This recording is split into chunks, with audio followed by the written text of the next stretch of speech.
ಕನ್ನಡದ ಖ್ಯಾತ ಚಿತ್ರನಟಿ, ಹಲವಾರು ಭಾಷೆಗಳಲ್ಲಿ ತಮಿಳು, ತೆಲುಗು, ಹಿಂದಿ ಬೇರೆ ಬೇರೆ ಭಾಷೆಗಳನ್ನು ಕೂಡ ಡಾಕ್ಟರ್ ರಾಜ್ಕುಮಾರ್ ಇಂದ ಹಿಡಿದು MGR ಇಂದ ಹಿಡಿದು NTR ಅಂತ ಮೇರು ನಟರ ಜೊತೆ ಕಲಾವಿದೆಯಾಗಿ, ಹೀರೋಯಿನ್ ಆಗಿ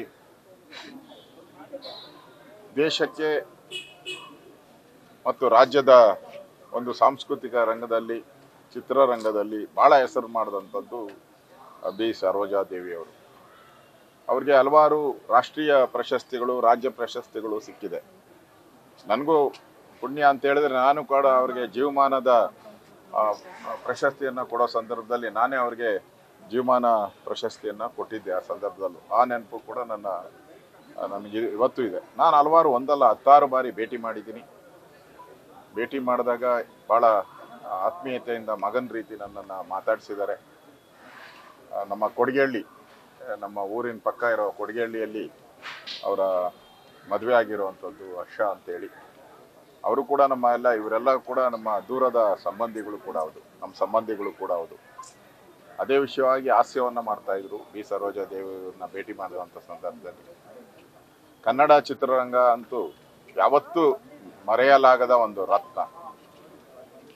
ಆ ರೀತಿಯಾದಂಥ ಪಾತ್ರಗಳನ್ನು ಮಾಡೋ ಮುಖಾಂತರ ಕನ್ನಡ ಚಿತ್ರರಂಗಕ್ಕೆ ಅವತ್ತೆಲ್ಲ ಪರಭಾಷೆ ಕಲಾವಿದರಿಗೆ ಹೆಚ್ಚು ಅವಕಾಶ ಇದ್ದಿದ್ದು. ಎಲ್ಲ ತಮಿಳ್ನಾಡಿಗೆ ಹೋಗ್ಬೇಕಾಯಿತು, ಚೆನ್ನೈಗೆ ಹೋಗ್ಬೇಕಾಯಿತು. ಅಂಥ ಕಾಲದಲ್ಲೇ ಒಬ್ಬ ಕನ್ನಡದ ನಟಿ, ಪ್ಯೂರ್ ಕನ್ನಡದ ನಟಿ, ಬೇರೆ ಚಿತ್ರರಂಗದ ಬೇರೆ ಪರಭಾಷೆಗಳಲ್ಲೂ ಕೂಡ ಹೋಗಿ ಹಿರಿಮೆಯನ್ನು, ಅಲ್ಲಿಯೂ ನಂಬರ್ 1 ರೀತಿಯಾಗಿ ಹಿರಿಮೆಯನ್ನು ಸಾಧಿಸಿದಂಥ ಚಿತ್ರನಟಿ, ಕನ್ನಡ ಸೇವೆಯನ್ನು ಮಾಡಿದಂಥ ಕನ್ನಡತಿ ಇವತ್ತು ನಮ್ಮ ಮಧ್ಯೆ ಇಲ್ಲ ಅನ್ನೋ ನೋವು ನಮ್ಮನ್ನೆಲ್ಲ ಕಾಡ್ತಾ ಇದೆ.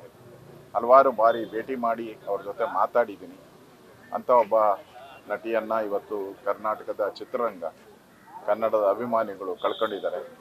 ನಾನು ಕೂಡ ಅವರ ಕುಟುಂಬಕ್ಕೆ ಸಂತಾಪ ಸೂಚನೆಯನ್ನು ಮಾಡ್ತೀನಿ. ಈ ದುಃಖವನ್ನು ಭರಿಸಿ ಅಂತೇಳಿ ಭಗವಂತ ಅವರಿಗೆ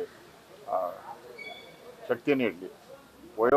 ಸಹಜವಾದಂಥ ಒಂದು ಕಾಯಿಲೆಯಿಂದ ಅವರು ಮನೆಯಲ್ಲೇ ಇದ್ದರು. ಭಾಳ ವಯಸ್ಸಾಯಿತು. ಈ ವಯಸ್ಸಲ್ಲೂ ಕೂಡ ಭಾಳಷ್ಟು ಕಾರ್ಯಕ್ರಮಕ್ಕೆ ಬರ್ತಾಯಿದ್ರು ಅವರು. ಈಗ ಕಳೆದ 1 ವರ್ಷದಿಂದ ಅವರು ಎಲ್ಲೂ ಕಾಣ್ತಾ ಇರಲಿಲ್ಲ. ವಯೋಸಹಜವಾದಂಥ ಒಂದು ಕಾಯಿಲೆಯಿಂದ ಇವತ್ತು ಅವರು ತೀರ್ಕೊಂಡಿದ್ದಾರೆ. ಅವರ ಆತ್ಮಕ್ಕೆ ಶಾಂತಿ ಸಿಗಲಿ ಅಂತ ಭಗವಂತನಲ್ಲಿ ಪ್ರಾರ್ಥನೆ ಮಾಡ್ತೀನಿ.